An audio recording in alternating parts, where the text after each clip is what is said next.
Olá, vamos estudar mais um pouco de recursão e aqui nós vamos avaliar um pouquinho a função Fibonacci. A função Fibonacci recursiva ela foi elaborada na aula anterior, então se você não assistiu a aula anterior, o link está na descrição deste vídeo. Corre lá e assista essa aula primeiro para você entender direitinho como que essa função foi construída. E aí então você continua assistindo essa aula aqui, ok? E aí, apenas para recobrar o que nós fizemos, nós temos aqui uma função, perceba, o retorno é inteiro, função que eu chamei de Fibonacci. O que essa função vai fazer? Ela vai calcular um determinado termo da sequência. Todo processo recursivo ele precisa de um caso base, pelo menos um. O que é esse caso base? O caso onde nós não precisamos fazer nenhum cálculo, nenhuma conta, nenhum processamento. Nós já sabemos a resposta. Então, toda vez que você for usar recursão, você precisa de pelo menos um caso base. Aqui em Fibonacci nós temos dois casos bases. Em que situação a gente já sabe o termo que o usuário deseja? Se ele digitar 1, nós já sabemos qual que é o primeiro termo da sequência, então perceba, se n for 1, retorna 0. Por que 0? Porque 0 é o primeiro termo da sequência de Fibonacci. Ou se o usuário digitar 2. Então, se chegar aqui 2 é igual a 1, falso, vem para o else. Perceba que eu tenho aqui outro if. 2 é igual a 2, verdadeiro, retorna 1. Por que 1? O 1, como nós já vimos, é o segundo termo da sequência de Fibonacci. E aí, apenas se for um número maior do que 2, nós teremos, então, perceba que eu tenho aqui um return. Todo ponto de saída, lembra? Aqui eu tenho um ponto de saída se o teste for verdadeiro. Aqui eu tenho um ponto de saída se o teste for verdadeiro. E aqui eu tenho outro ponto de saída se nenhum desses dois ifs for verdadeiro. Então, todo ponto de saída eu preciso de um return se for uma função. Senão eu vou perder os cálculos que forem feitos aqui, ok? E aí perceba que a nossa função Fibonacci, a nossa recursão, ela é exatamente igual à definição do problema. Lembra que a definição do problema da sequência de Fibonacci é o enésimo termo da sequência é o termo anterior, que é o n-1, mais dois termos anteriores, que é o n-2. Então, o que nós temos aqui é exatamente essa definição. Olha, eu vou retornar, eu quero o Fibonacci de 3. Não é o primeiro, não é o segundo. Então, quem é o Fibonacci de 3? É o Fibonacci de 2 mais o Fibonacci de 1. Então, olha, o Fibonacci de 2 vai cair aqui, o Fibonacci de 1 vai cair aqui. 0 mais 1 vai retornar 0 aqui, vai retornar 1 aqui. 0 mais 1 é 1, eu vou retornar 1, que é exatamente o terceiro termo da sequência de Fibonacci. Porém, essa aula aqui vai ser um pouquinho diferente. Eu acredito que nas aulas anteriores já deu para entender bem como funciona o processo recursivo, né? Então, aqui a gente vai discutir um outro assunto. Será que recursão é sempre eficiente? E aí é por isso que tem até esse foguetinho aqui, olha. Em algumas situações, o processo recursivo pode ser muito custoso para o computador. Nos exemplos anteriores que nós vimos de imprimir uma sequência de números, seja ela crescente ou decrescente, é extremamente eficiente. Então você pode usar sem nenhum problema, sem medo. No caso anterior, que foi o cálculo do fatorial, também é extremamente eficiente. Então você pode utilizar sem medo. O único problema que pode acontecer é o usuário digitar um número muito grande e aí o computador não conseguir calcular o fatorial daquele número porque o resultado vai ser muito grande. Mas aí não está diretamente ligado à recursão. Está ligado ao fato de o usuário ter digitado um número muito grande. Neste caso aqui, da sequência de Fibonacci, perceba que é o primeiro exemplo que nós estamos vendo que nós temos duas chamadas recursivas na sequência. Perceba que, imagine que o usuário digitou 6. Eu vou ter aqui a chamada de Fibonacci com o número 5 mais Fibonacci com o número 4. E neste caso aqui nós vamos ver que resolver Fibonacci com um processo recursivo é extremamente custoso para o computador. E aí você vai utilizar muita memória e muito processamento. Então, sempre que você for usar recursão nos problemas que você estiver resolvendo, pare e avalie a função ou o procedimento que você escreveu. Será que ele é eficiente ou será que ele vai consumir muita memória e muito processamento? É sempre interessante você escrever ou você desenhar no papel uma árvore de recursão. E aí eu vou te mostrar agora o que é uma árvore de recursão. Lembra desse fato aqui, olha só. O nosso caso base, se for o primeiro termo, retorna 0, se for o segundo, retorna 1, se não, eu tenho duas chamadas recursivas na sequência, certo? Vamos então para a nossa árvore de recursão. Eu tenho aqui uma árvore de recursão, olha só. Imagine que o usuário quer saber o sexto termo da sequência de Fibonacci. E aí eu abreviei o Fibonacci apenas como Fibo. Então nós temos lá no main a primeira chamada, Fibo de 6. O usuário quer saber o sexto termo da sequência de Fibonacci. Como nós vimos ali no slide anterior, Fibo de 6 não é o primeiro e não é o segundo. Então, Fibo de 6 vai se transformar em Fibo de 6 menos 1, Fibo de 5, mais Fibo de 4. Só que aí perceba que nós temos aqui duas chamadas recursivas, Fibo de 5 e Fibo de 4. Nós não sabemos o resultado de nenhuma das duas. O que o computador vai fazer? Ele vai empilhar todas as duas. E aí ele vai olhar para que ocorreu primeiro. Qual que ocorreu primeiro? Foi essa daqui. Então ele vai fazer uma chamada para Fibo de 5. Olha o que acontece quando ele chama Fibo de 5.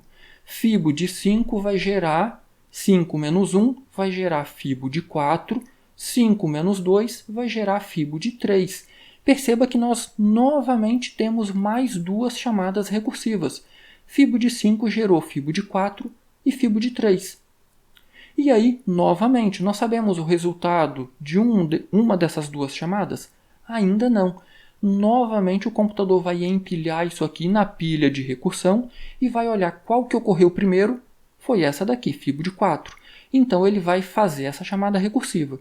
Fibo de 4 vai gerar 4 menos 1, Fibo de 3. 4 menos 2, Fibo de 2. Ele vai olhar para isso aqui, ele sabe resolver Fibo de 3? Ainda não.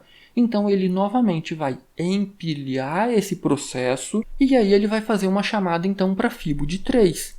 Fibo de 3, 3 menos 1 vai gerar Fibo de 2 e vai gerar 3 menos 2, Fibo de 1.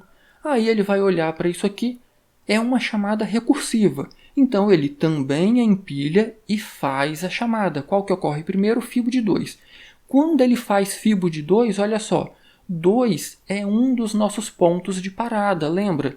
2 é um dos nossos casos base. Por quê? Nós já sabemos de antemão qual que é o segundo termo da sequência de Fibonacci. É 1. Opa, então essa chamada recursiva rapidinho é finalizada. O resultado dela é 1. Então ele vai para outra. Perceba, agora nós temos 1 mais ele vai fazer Fibo de 1. Quando ele faz Fibo de 1, também vai cair num caso base. Fibonacci de 1 é 0, então retorna 0. Olha o que nós temos aqui agora. 1 mais 0 dá 1. Então isso aqui lembra que tinha um retorno na frente dessas duas chamadas. Esse resultado 1 vai ser retornado. Retornado para quem? Para a chamada anterior. Quem foi a chamada anterior? Foi esse Fibo de 3. Então, olha só, o computador acabou de descobrir que Fibo de 3 é 1. Então, agora ele tem 1 mais, opa, tem outra chamada aqui, Fibo de 2. Ele vai resolver Fibo de 2. Fibo de 2, novamente, é um caso base. Então, cai lá no nosso segundo teste, retorna 1. Então, nós já tínhamos aqui 1. 1 mais 1 que foi retornado. 1 mais 1, nós temos 2. Esse 2 ele é retornado para quem chamou. Quem foi que chamou? O Fibo de 4. Nós acabamos de descobrir que o Fibo de 4 é 2. Então, o computador tem aqui agora 2 mais Fibo de 3. Então, agora que ele desempilhou isso aqui, ele não sabe quem é Fibo de 3. Ah, ele calculou aqui. Não, ele calculou aqui para calcular o Fibo de 4. Então, perceba, são chamadas recursivas. Cada chamada é independente uma da outra. Então, aqui, esse Fibo de 3 não serve para nada. Ele vai ter que calcular de novo. Quem é Fibo de 3? É Fibo de 2 mais Fibo de 1. Ele empilha essas chamadas recursivas. Qual que ocorre primeiro? Fibo de 2. Vai resolver Fibo de 2? Ah, é um caso base. Retorna 1. Então, agora ele tem 1 mais outra chamada recursiva, Fibo de 1. Resolveu ela, Fibo de 1 também é um caso base, 0. Retornou 0, 1 mais 0 dá 1. retorna 1. Esse 1 vai para quem? Para quem chamou. Quem foi que chamou? O fibo de 3. Então, ele acabou de descobrir que fibo de 3 é 1. Olha o que nós temos aqui agora. Nós temos o fibo de 4, que nós já descobrimos que é 2, mais o fibo de 3, que nós acabamos de descobrir que é 1. 2 mais 1 dá 3. Esse 3 é retornado para o fibo de 5. Acabamos de descobrir que o quinto termo da sequência de Fibonacci é 3. Porém, lembra que o fibo de 6 é o 6 menos 1, que é o 5, mais o 6 menos 2, que é o 4? Eu acabei de descobrir quem é o quinto termo, mas está faltando fazer agora a fibo de 4. Nossa, de novo! De novo! O que eu calculei aqui foi para descobrir o quinto termo. Então, eu vou ter que novamente agora, o que eu tenho aqui empilhado? 3 mais, eu preciso resolver agora o fibo de 4. Quem é fibo de 4? 4 menos 1, fibo de 3, mais 4 menos 2, fibo de 2. Tudo isso aqui vai ser empilhado na pilha de recursão. Qual que ocorre primeiro? Fibo de 3. Vamos então resolver fibo de 3. Quem é fibo de 3? Nós não sabemos. Então vai para a recursão. Fibo de 3 é fibo de 2 mais fibo de 1. Novamente, isso aqui vai ser empilhado. Qual que ocorre primeiro? Fibo de 2. Fibo de 2, então, também é uma chamada recursiva, vai cair num caso base. Fibo de 2 é 1. Opa, então retornou 1. 1 mais quem é fibo de 1 também é um caso base, retornou 0. 1 mais 0 dá 1. Retorna 1. Retorna para quem? Para quem chamou, fibo de 3. Acabamos de descobrir que fibo de 3 é 1.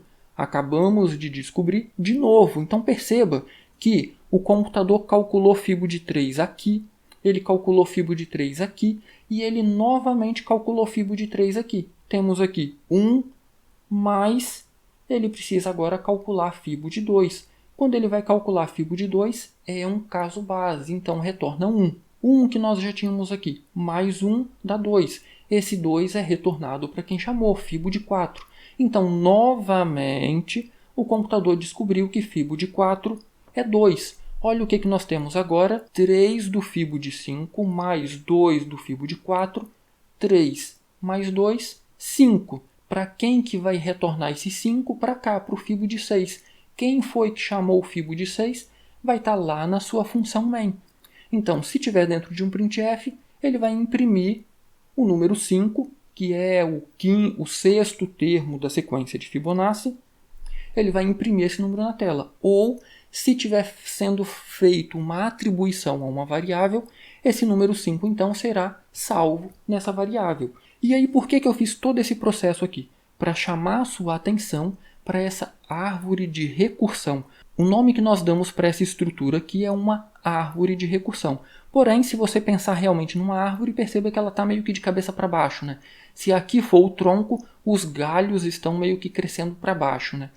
Se você pensar no exemplo anterior, o fatorial, perceba que o fatorial nós temos sempre uma única chamada recursiva. Então, imagine que fosse o fatorial de 6. Nós teríamos depois o fatorial de 5, o fatorial de 4, o fatorial de 3, o fatorial de 2, até chegar no fatorial de 1. Então, nós não teríamos uma árvore de recursão. Nós teríamos uma linha, uma fila ou uma linha de recursão, uma chamando a outra, e aí quando nós tivéssemos o retorno, cada chamada iria retornando o valor do cálculo para a chamada anterior. Então, totalmente eficiente, não tem nenhum problema. Aqui, perceba que nós temos duas chamadas em paralelo. Fibo de 6 gera fibo de 5 e fibo de 4. Fibo de 5 gera fibo de 4 e fibo de 3. E aí, qual que é o grande problema? Perceba que nós temos uma grande repetição de conta, repetição de cálculo. Toda essa sub-árvore de recursão, perceba, fibo de 4 gerando fibo de 3 e fibo de 2, com fibo de 3 gerando fibo de 2 e fibo de 1. Perceba que é exatamente essa sub-árvore, ela se repete, ela ocorre. Aqui à esquerda é exatamente a mesma. Ah, eu não consigo aproveitar o resultado para cá? Não consegue. O computador ele vai empilhando, como eu já expliquei, numa pilha. Imagina uma pilha de prato. Quando você vai fazendo uma pilha de prato, você vai colocando um prato sobre o outro. Então, ele gerou isso aqui, ele colocou na pilha de recursão fibo de 5 e fibo de 4. Qual que ocorre primeiro? O fibo de 5, então ele vai resolver essa daqui. Opa, ocorreram mais duas, fibo de 4 e fibo de 3. Ele empilha essa daqui, vai resolver essa. Fibo de 3, fibo de 2. Ele empilha essa daqui, vai resolver esta, que gerou mais duas. Ele empilha essa daqui, vai resolver essa. Então, quando ele resolve essa, qual foi a última que ele empilhou? Essa daqui. Resolve ela. Tem o resultado, retorna para cá. Qual foi a última empilhada? Foi essa daqui. Resolve ela, então perceba, ele vai fazendo esse processo de empilha, desempilha, empilha, desempilha. Quando ele chega aqui com o resultado, ele não tem mais esse resultado aqui, já se perdeu, porque ele já desempilhou e retornou para quem chamou. Então, quando ele descobre quem é fibo de 5, ao chegar aqui, ele vai ter que fazer o cálculo todo novamente. E aí, olha só, fibo de 4, 1, 2 vezes. Fibo de 3, 1, 2, 3 vezes. E fica pior. Fibo de 2, 1, 2, 3, 4, 5 vezes. Isso para calcular o sexto termo da sequência de Fibonacci. Agora imagina essa árvore de recursão para o 20º termo, para o 30º termo. Então o Fibonacci recursivo ele é totalmente ineficiente, ele é extremamente custoso para o computador executar. E tem uma forma muito interessante de você comparar isso, sabe como? Você pode fazer duas funções, uma recursiva, como nós já fizemos aqui, e você pode fazer uma iterativa, que nós já fizemos lá no início do curso. E aí, como que você mede isso? Você pode calcular o tempo que o seu computador vai gastar em milissegundos para calcular um número aí maior, por exemplo, o 30º ou 40º termo da sequência de Fibonacci. E aí você marca a quantidade de segundos que ele vai demorar para calcular com recursão e a quantidade de segundos que ele vai demorar para calcular sem recursão, de forma iterativa. E aí você vai perceber que o processo recursivo é muito mais demorado, porque ele vai fazer os mesmos cálculos diversas vezes, dezenas, centenas de vezes, enquanto o processo iterativo é muito mais rápido, porque ele começa do início. Então ele já tem o primeiro e o segundo, ele vai calcular o terceiro, depois o quarto, depois o quinto. Então perceba que ele não repete, ele não precisa refazer nenhum cálculo, porque ele vai ter sempre os dois últimos valores na memória. E aí, alguma dúvida sobre recursão? Deu para clarear um pouco por que Fibonacci não é eficiente utilizando recursão? Qualquer dúvida, qualquer sugestão, qualquer problema que você identificou que você não entendeu bem, posta nos comentários. O comentário que você faz é a única forma de eu saber se eu estou me fazendo entender ou não, ok? Então eu aguardo seu feedback aí nos comentários. E já deixou seu like nessa aula? Deixa seu like aí, vai, e se inscreva no canal se você não é inscrito ainda. Do mais, um grande abraço, bons estudos e até a nossa próxima aula.